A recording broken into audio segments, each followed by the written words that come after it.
Hello, MavMind Collective, and welcome to another episode of the Hypno Sales Show. Today we're talking about the differences between A players and B players.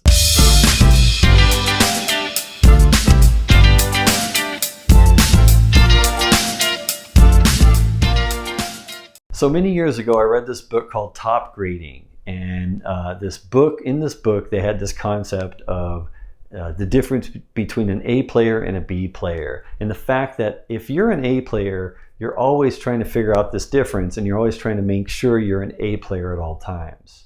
Okay, and the definition they had of the difference between an A player and a B player was that A players always hire A plus players to work for them, and B players always hire C players to work for them.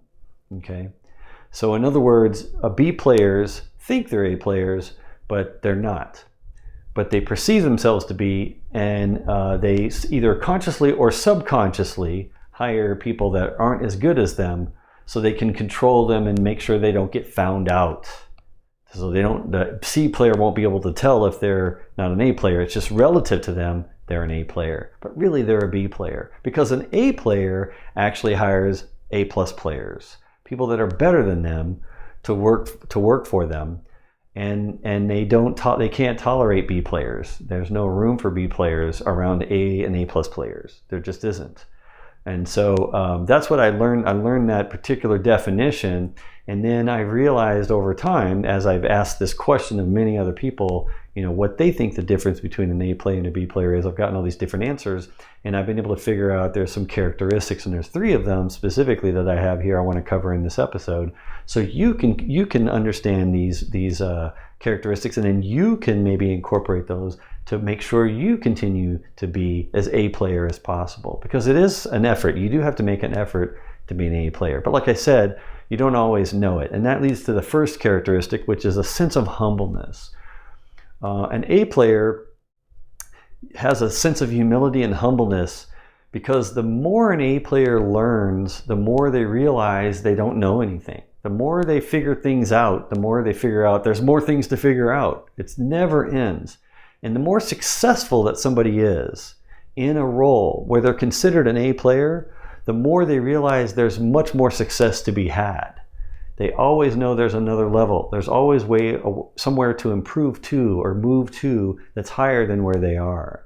So there's always a sense of humbleness. And that's why A players hire A plus players, because they want to be surrounded by people that are smarter and better and faster and more efficient than them, that know more than them, so they can teach them. And that leads to my second characteristic, which is learn. They want to learn all the time, because they realize I don't really know anything as much as I thought. Even though I'm successful, I have a high-ranking job, I've moved up in my career. The higher you go and the more successful you are, the more you realize, man, there's so much more that I can be successful here. Where do I begin? Let me surround myself by people that are smarter, that can teach me. So they're always wanting to be taught. They're trying to learn from the people they hire, because that's within their control. Who they hire on their team, they get to decide, they get to choose and bring them on and mentor that person and lead that person. They're the leader of that person, but that person is probably also a leader, if not even more so a leader than they are. So they're learning to learn how to lead from that person that they hired, even though they report to them. So A players are always very humble and always wanting to learn and have people teach them stuff all the time, so they can up-level their skill sets, become better at what they do, broaden their horizons, and become even more successful. But like I said, the higher they go, the more they realize they don't really know anything. So they got to keep hiring really A plus players as much as possible. And then the last characteristic is that a real true A player is always going to serve their team, their teammates, their boss. They seek to serve. It's a service mentality. I'm not here to take away from you. I'm not here to control or build an empire. I'm here to serve you and serve the company and serve the customer and do what it takes to be of service to you and be of value to you. They're always looking to, how can I provide more value to you in your day? Because that's what genuinely they find to be the most passionate. They're the most passionate about that. Typically A players are A players because of that passion for success and that passion to serve other people. So they're not They're not trying to pretend to be something great. They're not trying to pretend or fool themselves into thinking that they're successful, because that's what B players do. B players fool themselves. B players think. They don't have a self-awareness to know that they really don't know anything, and they don't have any humility to allow them to be accepting of others' advice and feedback and admitting to themselves that maybe they don't know everything. Versus A players admit it all the time. A players are never afraid to say, I don't know. I don't know. But I'm confident I can figure it out because I've got all these A+ players working for me, and I've got this whole team that's willing to work with me that I'm serving. I'm trying to help them be successful, so maybe they can help me be successful too. But remember, the A players are always serving first. They have the service mentality to be of service to others first, before they ask for anything in return.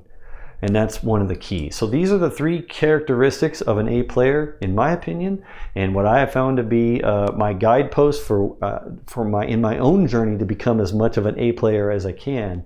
I'm always trying to stay humble and realize there's more to learn. I always take feedback and constructive criticism from my peers and from my boss and my team. I'm never afraid to hear honest feedback. I want to hear it all the time so I can improve and learn. I always want to learn and grow and get better at what I do. And I always want to serve everyone and think about them first. Think about what can I do for them to make sure they're taken care of first before I take care of myself. Because if I take care of them, then they will take care of me every time. Thank you for watching. I know you find value in these videos, didn't you? So if you like me or in a customer-facing role, I'm wondering if you want to watch another video now, all designed to help you get better at what you do every day. Or not. You don't have to watch another video if you don't want to.